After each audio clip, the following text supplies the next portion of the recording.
우리에게 지금 이 시점에서 바라시는 것은 무엇일까? 또 하나님께서 나에게 지금 바라시는 것은 무엇이 있을까? 우리가 한번 찾아보도록 해보겠습니다. 출애굽기 20장 3절부터 17절에 있는 내용이 뭐죠? 예, 십계명이죠. 오늘 하나님께서는 이 십계명을 통해서 우리에게 바라시는 것이 있다고 말씀하십니다. 이 십계명에는 우리가 잘 보면은 우리가 하나님을 사랑하는 법을 이 십계명을 통해서 찾을 수가 있어요.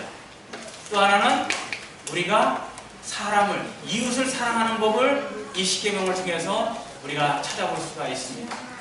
그래서 십계명에 보면은 그럼 하나님을 사랑하는 법이 뭐가 있는가? 아주 쉽게 표현을 해주셨습니다. 첫째는 다른 신을 섬기지 말라. 이것이 하나님을 사랑하는 거랍니다. 둘째는 우상을 섬기지 말라. 우상을 만들지 말라. 이게 하나님을 사랑하는 방법입니다. 셋째는 하나님의 이름을 함부로 망령되이 일컫지 말라는 겁니다. 우리가 우리 부모님의 함자를 부를 때 어떻게 부릅니까? 막 누구 아무개 막 이렇게 불러요? 안 부르죠? 우리가 우리 부모님의 얘기를 이제 이름을 부를 때는 예 누구 뭔자입니다. 막 이렇게 부르잖아요, 그죠? 그런데 하나님은 우리가 함부로 부르는 경우가 있다고 합니다. 그러니까 하나님을 사랑하는 것은 하나님의 이름을 함부로 부르지 않는다는 겁니다.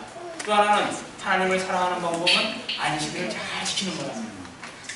왜? 우리를 만들어주시고 이 우주를 창조하신 그 창조의 기념일을 잘 지키고 잘 섬기는 것도 하나님을 사랑하는 것입니다. 그러면 이웃을 사랑하는 것은 무엇이 있을까요? 이웃을 사랑하는 것에는 우리가 그 한자로 보면 수신, 제가치고, 평천하라는 말이 있죠.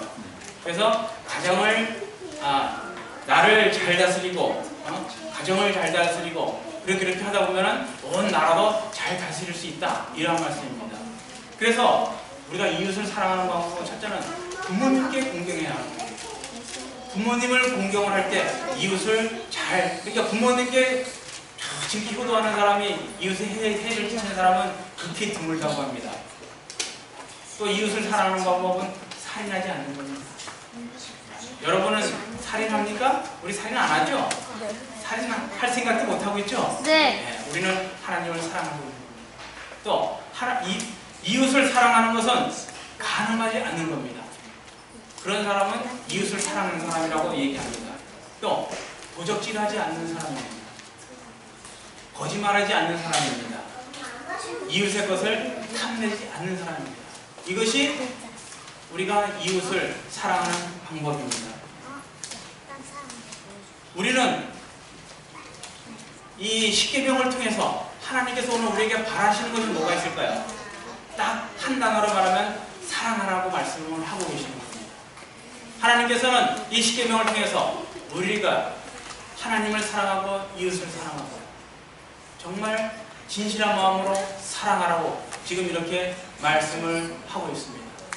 우리는 십계명을 지키기 어렵다고들 하죠. 근데 지금에 있는 이 하나님을 사랑하고 이웃을 사랑하는 이 방법을 하나씩 나열해보면 결코 어려운 것이 아니죠. 그죠? 우리는 십계명을 잘 지킬 수가 있습니다. 우리가 예수님의 말씀 속에서 행할 때는 그 일들을 잘 지킬 수 있다는 겁니다. 그럼 두 번째로 하나님이 우리에게 바라시는 것은 또 무엇이 있을까요? 레위기 11장 44절과 베드로전서 1장 16절에는 이러한 말씀이 있습니다. 레위기 11장 44절에 보니 나는 여호와 너의 하나님이라 내가 거룩하니 너희 몸을 구별하여 거룩하게 하고 또 베드로전서 1장 16절에는 기록되었을 때 내가 거룩하니 너희도 거룩하라고 말씀을 하고 계십니다.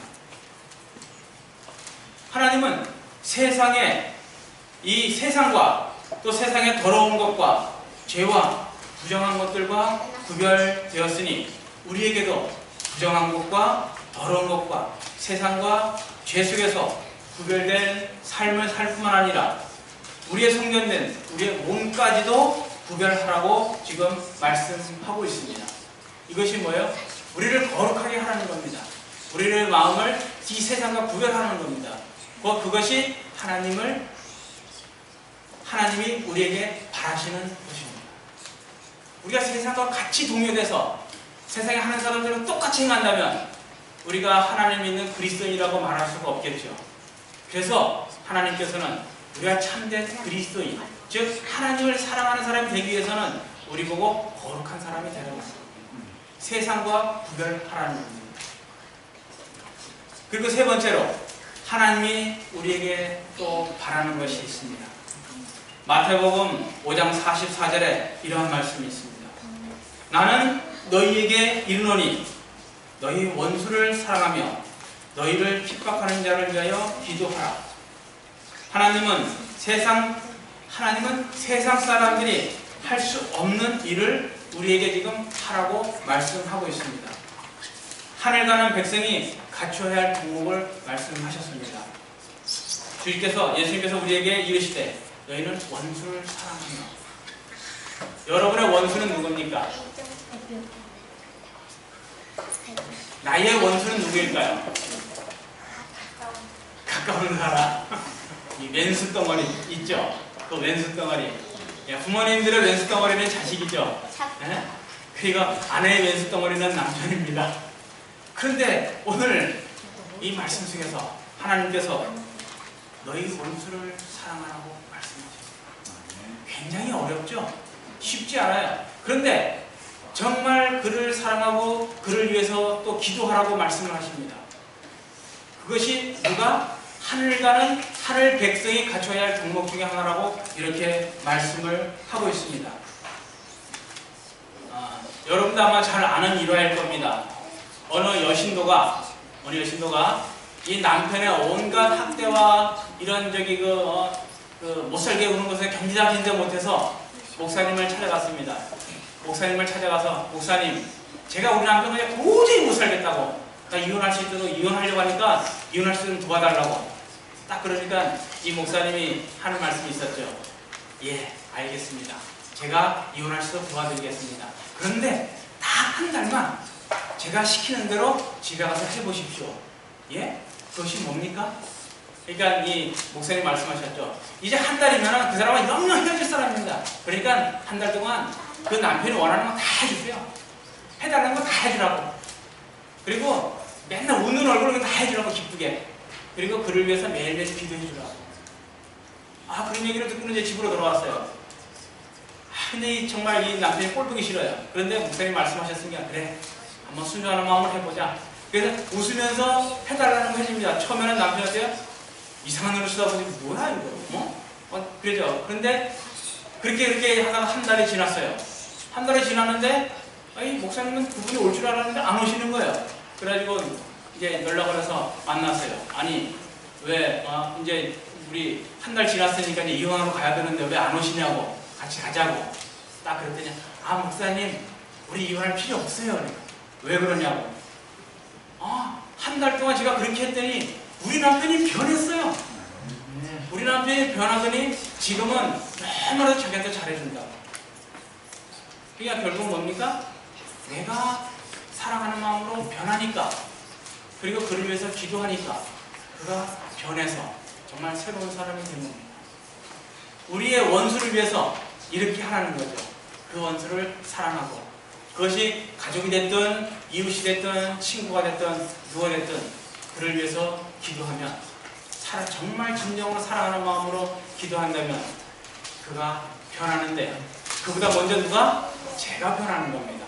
제가 변하니까 내 주변에 있는 것이 변하고 또 그 원수도 변한다는 그러한 이야기입니다. 아멘.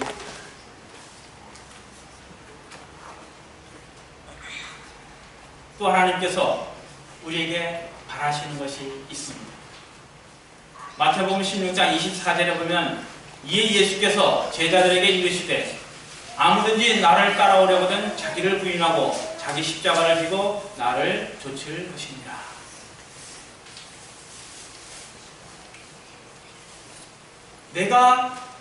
내 마음에, 그러니까 자아가 살아서는 우리가 예수님을 쫓을 수가 없습니다. 예수님을 따라갈 수가 없습니다. 나의 이기심, 나의 욕망을 버리고 십자가를 지고, 즉 사랑의 십자가를 지고 예수님을 따라오라고 하시는 말씀입니다. 내가 살아서는 예수님을 따라갈 수 없으니까 내 마음을 죽이고, 그리고 예수님의 십자가를 지고 나를 따라오라고 이렇게 말씀하십니다. 하나님께서 지금 우리에게 바라시는 것은 예수님을 따르라고 하는 겁니다. 예수님을 따라오라고 우리에게 말씀을 하고 있습니다. 그런데 방법을 제시해 주셨죠. 예수님을 따르는 방법은 어떤 거예요? 자아를 죽이고, 이기심을 죽이고, 그리고 교만함을 죽이고, 그리고 욕망을 버리고 예수님을 따라갑니다. 예수님은 십자가를 어떠한 마음으로 주셨어요? 예수님 십자가를 지실 때 그냥 불쌍한 마음으로, 측은한 마음으로, 그게 아니에요. 그보다 더 깊은 사랑으로 십자가를 지셨던 겁니다. 누구를 위해서? 나를 위해서. 여러분, 우리를 위해서. 우리를 사랑하고 우리 죽어가는 영혼들을 너무나도 사랑한 나머지 정말 불쌍하고 가여운 이 백성들을 살리시기 위해서 예수님께서는 십자가에 돌아가십니다. 그리고는 그 마음에 너희들도 함께하라, 나를 따라라고 말씀하십니다. 그래서 거기에 따라가면 우리도 예수님과 함께 하늘에 갈 수 있는 그러한 성도들이 될 수 있는 것입니다. 아멘. 또 하나님께서 지금 우리에게 바라시는 것, 마가복음 12장 30절에서 31절에 보면 이런 말씀이 있습니다. 내 마음을 다하고 목숨을 다하고 뜻을 다하고 힘을 다하여 주 너희 하나님을 사랑하고 내 이웃을 내 몸과 같이 사랑하라고 이렇게 말씀을 하고 계십니다. 결론은 오직 사랑하라는 겁니다. 근데 어떻게 해요? 마음을 다하고 목숨을 다하고 뜻을 다하여 그리고 힘을 다해서 전적으로 하나님을 사랑하는 겁니다. 우리는 하나님을 어떻게 사랑하고 있나요? 나는 지금 우리 하나님을 내가 어떻게 사랑하고 있습니까? 정말 내 마음을 다해서 하나님을 사랑하고 있나요? 우리가 한번 자신을 돌이켜볼 필요가 있지 않을까 생각합니다. 정말 나는 내 마음을 다해서, 온 마음을 다해서 하나님을 사랑하고 있는가? 또 내가 정말 내 목숨을 초기까지 버릴 그런 각오로 하나님을 사랑하고 있는가? 나의 뜻, 나의 이상, 나의 꿈이 하나님과 함께하고 있는가? 또 온 힘을 다해서 정말 정열적으로 하나님을 사랑하고 섬기고 있는가? 하나님께서는 우리에게 그러한 사랑을 지금 원하고 계신 겁니다. 우리에게 바라고 계신 겁니다. 그리고 또 그와 더불어서 내 이웃을 내 몸과 같이, 내 이웃을 같은 마음으로 또 섬기라고 이렇게 이야기를 하고 있습니다. 정말 하나님께서 우리에게 원하시는 이것을 우리는 어떤 마음으로 행할 수 있을까? 그것이 우리가 이제 풀어야 할 숙제가 아닌가 이렇게 생각이 듭니다. 아까 처음에 얘기했죠. 하나님을 사랑하는 방법이 몇 가지가 있다고요? 4가지가 있다고 했죠. 이웃을 사랑하는 방법은 6가지가 있다고 이렇게 이야기했습니다. 하나님께서는 우리 인류를 사랑하는 모든 것에는 딱 오직 하나님 자신도 사랑이고 하나님의 본성이 사랑이시잖아요. 사랑이 모든 것을 다 해결해 주실 수 있고 우리를 구원해 주실 수 있고 하는데 우리가 사랑하는 방법을 잘 모르니까 그것을 구체적으로 풀어주셨죠. 하나님을 사랑할 때는 이렇게 사랑해라, 이웃을 사랑할 때는 이렇게 사랑해라 하면 또 이제 거기에서 파생해서 좀 더 구체적인 그런 사람들도 많이 나오고 있죠. 누가복음 18장 22절에 이러한 말씀 있죠. 예수께서 이 말을 들으시고 이르시되 내가 오히려 한 가지 부족한 것이 있으니 내게 있는 것을 다 팔아 가난한 자들에게 나누어 주라. 그리하면 하늘에서 보화가 내게 있으리라. 그리고 와서 나를 좇으라. 우리는 성경에서 부자 법관 또는 부자 청년이라고 기록이 되어 있는 이 친구가 예수님을 정말 사랑하였어요. 정말 이 친구가 예수님을 사랑해서 젊은 나이에 재력도 많이 있고 높은 지위에 올라있던 그 청년이 예수님을 너무 사랑한 나머지 예수님을 찾아갔습니다. 그리고 예수님의 제자가 되기 위해서 예수님께 이야기했습니다. 예수님, 제가 예수님의 제자가 되고 싶습니다. 그러니까 예수님이 뭐라 그랬어요? 이제 계명들을 지키라 그랬죠. 그랬더니 우리가 지금 여기 있는 사랑하는 방법을 행했느냐 하니까 제가 어렸을 때 너희들은 다 했습니다. 그래? 그러면 너에게 한 가지 부족한 것이 있으니 이것을 행하라고 말씀하셨어요. 그것이 무엇이었어요? 너의 가진 것을 가난한 사람 다 팔아서 가난한 사람들에게 다 나눠주고 그리고 너는 나를 따르라고 이렇게 말씀을 하셨습니다. 지금 하나님께서는 우리에게도 똑같은 말씀을 하고 있습니다. 우리가 매일 기도하고 성경 보고 우리가 하나님의 말씀을 연구합니다. 근데 하나님께서 지금 우리에게 말씀을 하세요. 우리에게도 한 가지 부족한 것이 있다 라고 말씀을 하십니다. 그것이 뭐예요? 우리의 가진 것, 많든 적든 우리가 소유하고 있는 것들을 우리 주변에 있는 불쌍한 사람들에게 그것을 나누어 주라는 겁니다. 지금 하나님께서 우리에게 바라시는 것은 우리의 가진 것을 나누어 주라는 겁니다. 내가 하나를 가지고 있으면 그 하나를 나누어 주는 겁니다. 내가 열을 가지고 있으면 그 열을 나누어 주는 겁니다. 우리는 나눌 때 우리에게 어떤 것이 쫓아옵니까? 우리가 그 나눌 때 또 이렇게 하라고 합니다. 남들에게 나누어주고 도와주고 베풀어줄 때 첫째는 자랑하지 말라고 이야기하고 있습니다. 둘째는 교만하게 행하지 말라고 말씀하고 있습니다. 그리고 겸손하게 하라고 말씀을 하고 있습니다. 또 마지막으로는 그 나눠서 받는 사람들을 진정 사랑하는 마음으로 나눠주라고 이렇게 말씀을 하고 있습니다. 그럴 때에 우리는 진정으로 예수님의 제자, 예수님의 참된 제자, 예수님이 나를 따라오라고 하는 그 참된 제자가 될 수 있는 것입니다. 지금 하나님이 우리에게 바라시는 게 그러한 것이라고 얘기합니다. 또 있습니다. 누가복음 6장 38절에는 주라 그리하면 너희에게 줄 것이니 곧 후히 되어 주고 누르고 흔들어 넘치도록 하여 너희에게 안겨주리라. 자, 같은 말씀으로 주라고 하죠. 주는데 나누어 주는데 그냥 이렇게 나눠주는 것이 아니라 누르고 흔들어서 흘러 넘치도록, 그러니까 풍성하게 나눠주라는 겁니다. 찔끔찔끔이 아니고. 우리가 정말 내가 예를 들어서 어느 이 전철을 딱 타고 가는데 누가 불쌍한 사람이 내게 구걸을 합니다. 좀 도와달라고. 근데 딱 보니까 지갑을 딱 열어보니 1,000원짜리 한 장하고 10,000원짜리 한 장이 있습니다. 자, 우리가 얻는 것을 나눠주는 것이 후하게 나눠주는 것입니다. 어떤 사람은 그냥 이 1,000원짜리, 10,000원짜리 어떤 걸까요? 신사입니다. 신사입니다. 근데 50,000원짜리는 없습니다. 자, 우리는 보통 사실 저도 그렇습니다. 저도 10,000원짜리 했어요. 10,000원짜리 안 주고 1,000원짜리 했어요. 근데 하나님께서는, 예수님께서 지금 우리에게 바라는 것은 10,000원짜리 주라는 것도 아닙니다. 1,000원짜리 주라는 것도 아니에요. 10,000원짜리, 1,000원짜리 다 주라는 겁니다. 있으면 다 주라는 겁니다. 우리 그렇게 할 수 있을까요? 못해요? 근데 정말 우리가 그 사람을 불쌍히 여기고 그 사람을 사랑하는 마음이 있다면 아마 그거 아낌없이 줄 수 있지 않을까 이렇게 생각합니다.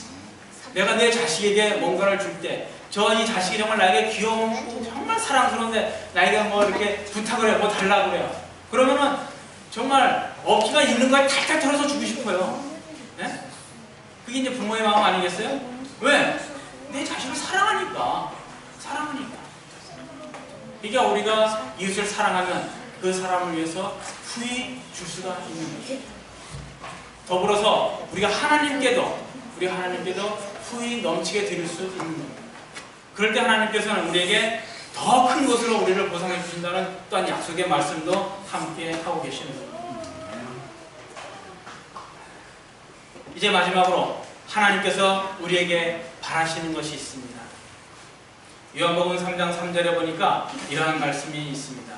예수께서 대답하여 가라사대 진실로 진실로 내게 이르노니 사람이 거듭나지 아니하면 하나님 나라를 볼 수 없다라고 말씀하십니다. 지금 하나님께서 우리에게 바라시는 것은 거듭나라고 하는 것입니다.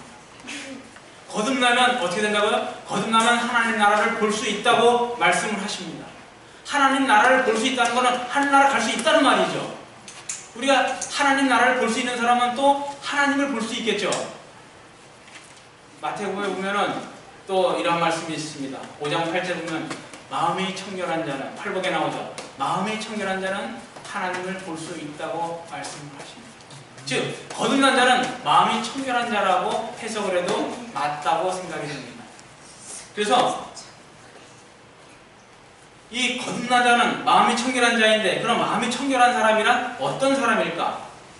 우리가 흔히 생각하는 감각적인 유격에 더럽히지 않는 의미에서의 순결을 넘어서, 이게 이제 제가 사전을 찾아보니까 이렇게 나와 있어요. 마음이 청결한 자라는 뜻이 우리가 흔히 생각하는 이 감각적인 유격에 더럽혀지지 않은 의미에서의 순결을 넘어서서 모든 마음의 목적과 동기가 진실되고 교만과 자아를 높이는 것에서 벗어나 겸손하고 순수한 어린아이같이 되는 것을 의미한다라고 이렇게 정의를 하고 있습니다. 이것도 이제 우화인데요. 그 어느 이 수도원에서 있었던 우화입니다. 정말 그 당시에 굉장히 고승이 있는 그 수도원인데, 그 수도원의 그 고승에게서 배우기 위해서 많은 이러한 수도자들이 거기에 몰려들었습니다. 근데 그 수도자들 중에서 한 사람이 정말 말도 어눌하게 하고 행동도 느릿터지고 뭘 하면 자꾸 이렇게 좀 딴짓하고 막 그런 한 수도승이 있었어요. 그런데 이 스승은 유독 그 어눌한 그 제자를 유독 사랑하는 겁니다. 그리고 그를 데리고 다니면서 이런 것을 가르쳐주고 저렇게 하는데, 다른 이 제자들이 이제 불만을 품는 거예요. 아니, 왜 쟤를 저렇게, 저만 이렇게 사랑하고 데리고 다니고 저렇게 할까? 이제 이 불만이 생겨서 시기하기 시작했습니다. 그래서 그 어느한 그 제자를 다른 제자들이 왕따를 시키기도 하고, 또 그를 비난하고 또 괴롭히고 그러한 일을 했습니다. 그렇게 지나다가 이제 어느 날 지나서 이 스승이 이제 제자들을 다 불러 모아놓고 이야기를 합니다. 내가 이제 나이가 들어서 이제 후계자를 선택을 하려고 한다.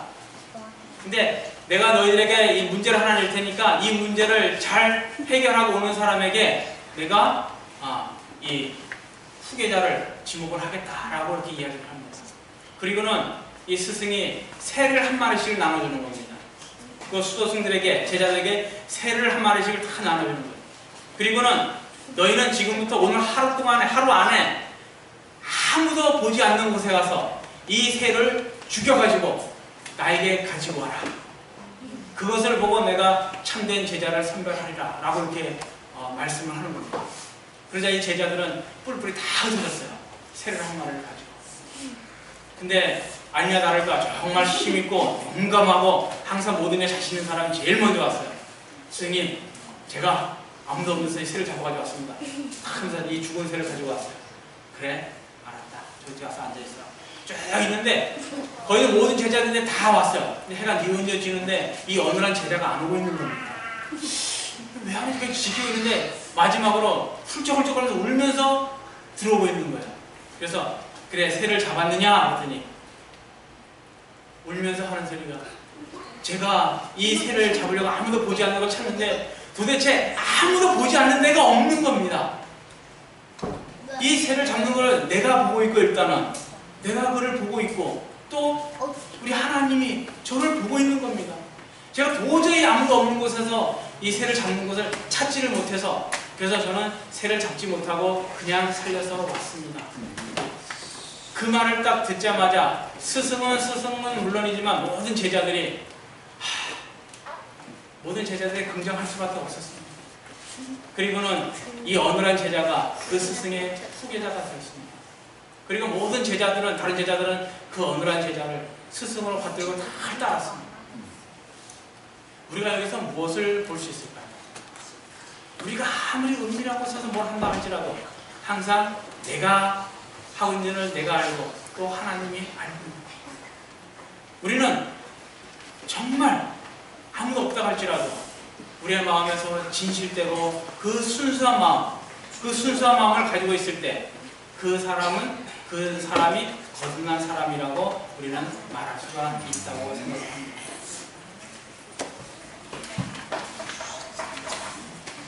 이 고린도전서 13장에 보면은 사랑장이라고 하죠.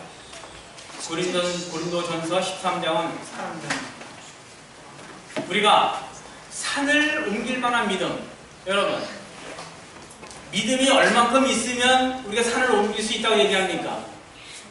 얼마만한 믿음이 있으면 산을 옮긴다고 합니까? 겨자씨만한 믿음만 있어도 산을 옮긴다고 하잖아요. 정말 산을 옮길 만한 그러한 믿음이 있을지라도 무엇이 없으면, 사랑이 없으면 아무것도 아니라고 말씀하십니다. 또 천사의 말을 할지라도 우리가 얼마나 유창하고 정말 좋은 말을, 하늘의 말을 이야기를 할지라도 거기에 사랑이 없다면 아무것도 아니라는 겁니다.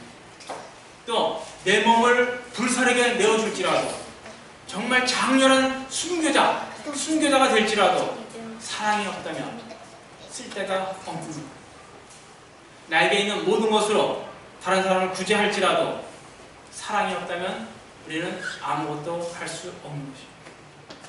하나님이 우리에게 지금 바라시는 것은 우리의 모든 일을 행하고 주님을 따르는 우리에게 무엇을 하라고? 사랑하라고 말씀을 하고 있습니다.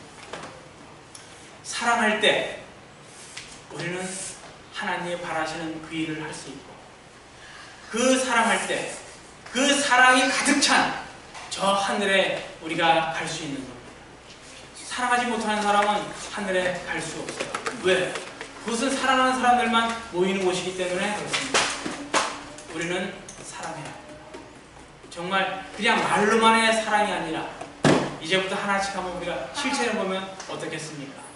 우리가 실천할 수 있는 것, 우리가 요즘에 교과에서 이래 보면은 우리가 이웃을, 지역사회를 사랑하는 방법을 100가지를 제시해놨죠. 그게 TMI라고 하는 거예요. 네, TMI 운동이 있는데 100가지를 제시했는데 거기에 보면은 이런 말이 있어요. 웃어주라. 정말 그 사람을 사랑하는 마음으로 웃어주라 하는 것도 굉장히 좋다고 이렇게 합니다. 우리가 이제부터 한 가지를 한번 실천해보면 좋을 것 같아요. 우리 성도님들 서로 볼 때마다 웃어주세요. 웃으면 이 세상에서 뭐라 그래요? 웃으면 복이 온다 그래요. 근데 우리에게는 웃으면 영생이 있습니다. 우리가 정말 사랑하는 마음으로 그를 위해서 기도할 때 하나님께서는 우리에게 바라시는 것을 우리가 이룰 수 있다고 생각합니다. 시대의 소망에 있는 말씀 하나만 읽고 마치겠습니다. 사람이 마음으로 자신을 하나님께 바치는 때에 축복이 임한다. 그때에 인간의 눈으로는 볼 수 없는 능력이 하나님의 형상대로 새로운 피조물을 창조하는 것이다. 하나님의 성령이 사람의 마음을 사로잡을 때 생애가 변화된다. 죄악적인 생각은 사라지고 악한 행위는 멀리하게 된다. 사랑과 겸손과 화평이 분노와 시기와 분쟁을 대신한다. 슬픔이 기쁨으로 변하고 욕망은 하늘빛을 반사합니다. 사망을 떠나 생명으로 건너간 자는 그것이 하나님의 거룩한 실제임을 깨닫는다. 하나님이 바라는 사람은 이러한 사람이라고 생각합니다. 아멘. 우리 함께 찬미 240장을